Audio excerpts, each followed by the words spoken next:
Hello and welcome to the audio introduction for the Marc Brew Company's Boys Don't Dance. I'm Emma Jane and I'll be doing the live audio description. But if you're listening to the recorded version, you'll hear from Marc Brew himself, the creator of the performance. It's his story and Marc and I have worked together to create a recorded audio description that works in tandem with the show. It also sets up some sections of the performance so you can listen to the narration and don't miss the fab 1980s soundtrack. Boys Don't Dance is a poignant dance theatre show by acclaimed disabled artist Marc Brew. It reflects his lifelong journey, defying societal expectations to embrace his love for dance. We're delighted to be part of the Dance Space Festival 2026 in partnership with the Assembly Festival.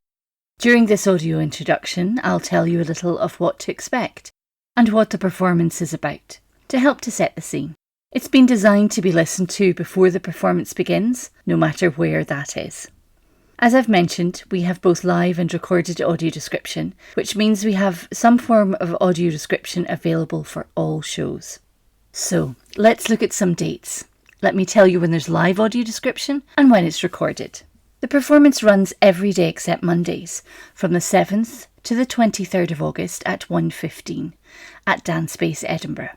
Live description is on the 7th, 8th, 9th, the 15th, 16th, 18th and 19th, and the 21st, 22nd and 23rd of August. Recorded description is available on all other dates. To listen to the audio description, you'll need an audio description receiver and headphones. You can get these at the sensory table close to the performance space.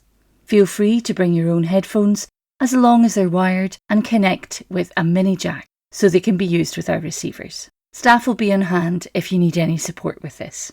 Please bear in mind our audio description has been created for visually impaired and low vision audiences. But if you think you could benefit from audio description, then come and talk to us at the sensory table, and if headsets are available, we can assist you with using one.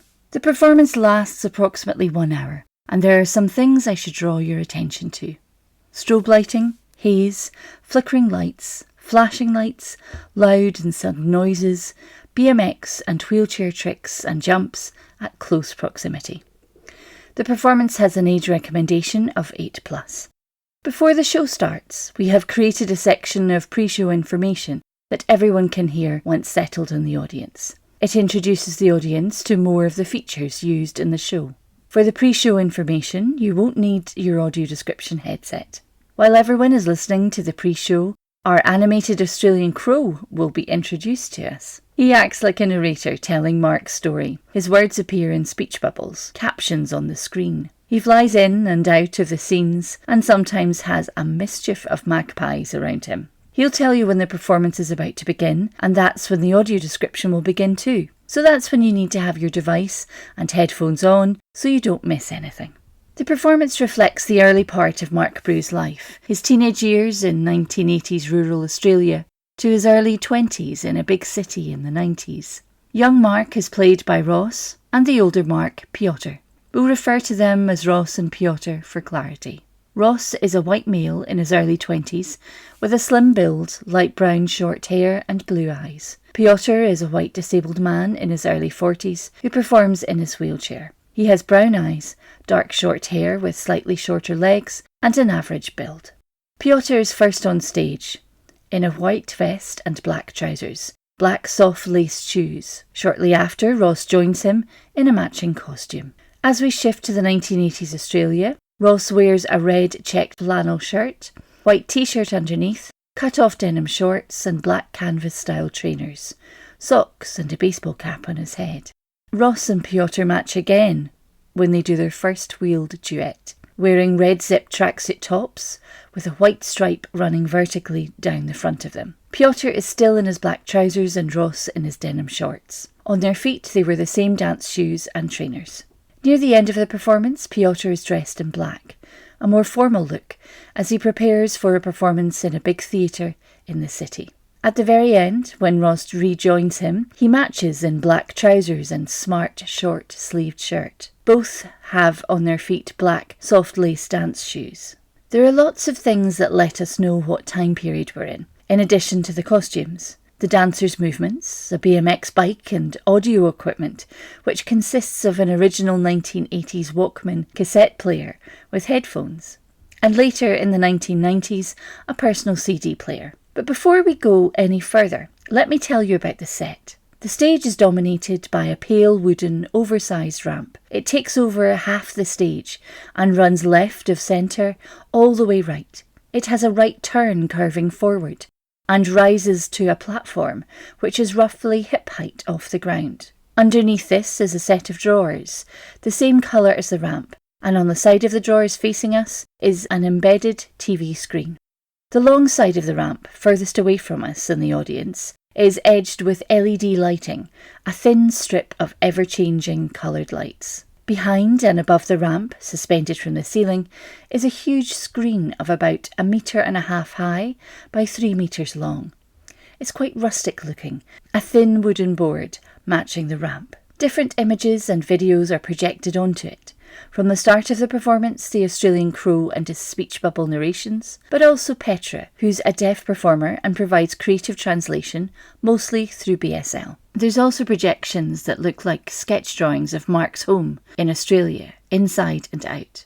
The farm buildings and places he used to dance in as a young boy too. Outdoors in the yard dancing to sheep, and later in the 1990s in a grand theatre. There's also some bright and neon graphics in the style of 1980s and 1990s music videos. The TV embedded into the drawers plays some of these images, but also becomes the boys' living room TV, playing different music videos, TV programmes and adverts, all from the 1980s. Some popular additions are some blow-up sheep. I hope I'm not giving too much away here, but they're really balloons with dangly legs. They're on strings like puppets and hang down from the ceiling. They bob and bounce to the music and look like they're dancing. There's also a tall upright mirror on wheels that has a ballet bar across its width. This is used by both dancers and wheeled throughout the space. I should tell you more about the BMX bike that young Marc, Ross, uses.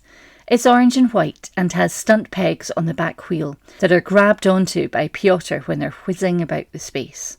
The indoor scenes are in the living room in front of the TV and his mum's bedroom. From the first moments, we experience the older Marc, Piotr, in his wheelchair at the ballet bar, looking back at his youth, where he dances to anything he sees and hears on the TV and Walkman back at home in 1980s Australia. This includes some classic 1980s dance moves, star jumps, laybacks, back bends while unfolding your leg high in the air. I remember them well. Also hitch kicks, spins and slides, gymnastic tumbles and sliding drag runs. So with Ross representing the younger Marc and Piotr the older Marc, Boys Don't Dance combines movement with BMX and wheels, storytelling, lighting and that uplifting 80s soundtrack, alongside visual projections and animations. It celebrates individuality and the liberating power of dance and encourages audiences to embrace their unique passions and find strength in their differences. Before I go, if you haven't got tickets yet, here's some information on how to get them and where to go if you need any help.